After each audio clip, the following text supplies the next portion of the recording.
여러분 안녕하십니까? 9월 19일 토요일 뉴스투데이입니다. 오늘도 코로나19 관련 소식으로 시작합니다. 코로나19 신규 확진자는 100명대 초반으로 내려왔지만 좀처럼 두 자릿수로 떨어지지 않고 있습니다. 집단 감염이 이어지고 있고 감염 경로를 알 수 없는 환자의 비중이 늘고 있지만 지난 주말 수도권 주민들의 이동량은 오히려 증가한 것으로 나타났습니다. 저 소식 신정현 기자가 보도합니다. 사무실이 밀집한 서울 광화문 지역에서 새로운 집단 감염이 발생했습니다.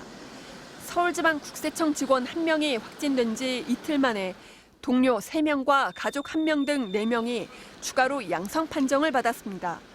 기아자동차 광명 소화리 공장과 관련된 확진자도 모두 14명으로 늘었습니다. 수도권에서 폭발적인 증가세는 꺾였다지만 곳곳에서 집단 감염이 이어지면서 안심할 수 없는 상황입니다. 실제로 확진자 1명이 몇 명을 감염시키는지 나타내는 재생산 지수가 전국은 1 미만인데 수도권은 1.06으로 나타났습니다.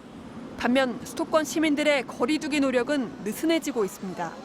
지난 주말 휴대전화 이동량을 살펴보니 직전 주말보다 8.3% 늘었습니다.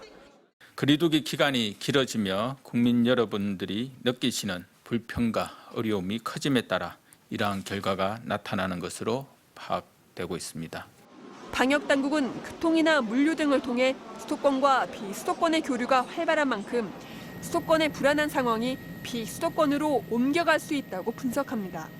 어느 유행보다도 위험하고 아슬아슬한 상황입니다. 용수철처럼 튀어오를 수 있는 코로나19의 대규모 유행을 거리 두기로 억제하고 있는 형국입니다. 심지어 감염 경로를 알 수 없는 환자 비중은 나흘 연속 최고 기록을 갈아치우며 26.8%로 뛰었습니다.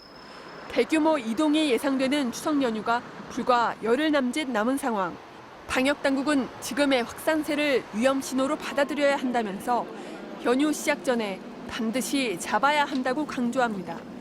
MBC 뉴스 신정현입니다.